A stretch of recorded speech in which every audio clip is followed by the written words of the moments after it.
আমরা আশরাফুল মাখলুকাত, আমাদের মালিককে আল্লাহ, আল্লাহ পাক আমাদের মালিক, আল্লাহ পাকের কথাবার্তা মানা আমাদের কর্তব্য।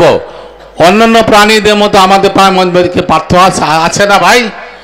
একটি গরু, একটা গাভী, তার দুধ, তার বাছুরের জন্য যতটুকু দুধ দরকার, বাকি দুধটা তার মালিককে দিয়ে দেন, দেন না ভাই? সেই দুধ বিক্রি করে মালিক গাভী এবং অন্যান্য আয় উপার্জন করেন। কখনো মনে করেন না আমার বাছুরের বেশি দুধ বাছুর গরু পারতেন, ইচ্ছা করলে আমি মালিককে আমি দুধ দেবো না, আমার সমস্ত দুধ আমার বাছুরকে আমাকে খাওয়াবো। ওই গরু যদি তার মনিবের কথা মনে করতে পারে, একটা মুরগি ডিম পারে, সেই ডিম কিন্তু মুরগির বাচ্চা খায় না, মানুষ খায়। সেই মুরগি যদি তার মনিবের কথা মনে করতে পারে, আমি আপনাদের কাছে আহ্বান জানাই, আর যে মনিব আমাদেরকে তৈরি করেছেন, যে মনিব আমার দুনিয়াকে পাঠাইছেন, আজকে আমাদের সম্মানিত বিশেষ এই অত্র অঞ্চলের নয়, টাঙ্গাইলের গৌরব যেমন আবুল হোসেন সাহেব আমাদের মাহফিলে নাই। আমি সর্বশেষ মাহফিল ছিলাম, উনি একটা মাদ্রাসায় ছিলেন, আমি তখন এসেছিলাম। উনি বললেন, হুজুর আপনি হাসান সাহেব ছিলেন। আমি গতকালকে এসে আমি মনে করছি বৃহস্পতিবার বোধহয় শেষ মাহফিল, কালকে আছে দিকে আওয়াজ পাই না, তারপর আসলাম মাহফিলে, দেখলাম যে কোনো লোকজন নাই, আবার আজকে চলে আসলাম। যাই হোক, হুজুর আজ হুজুর সামনে কথা বলবো না।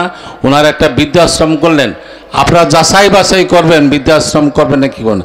আমরা চাই এই দেশের মানুষ যারা অসহায়, যাদের থাকার জায়গা নেই, বসার জায়গা নাই, এমনও মানুষ আছে ভাই যাদের সন্তানের বিদেশে অথচ মা বাবার খবর নেয় না, আছে না ভাই?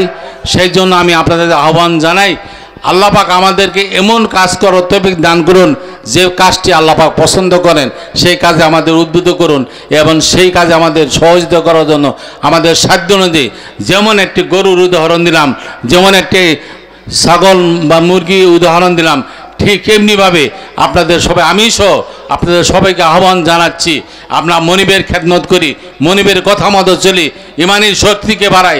বলেন নারায়ে তাকবীর, আল্লাহ নারায়ে তাকবীর। এই আবুল হোসেন সাহেবের গঠিত আজকের এই ইসালে সব এই রহমানের দরবার শরীফ উন্নত হোক। উনি একদিন থাকবেন, অনেক হায়াত তয়বা দান করুক।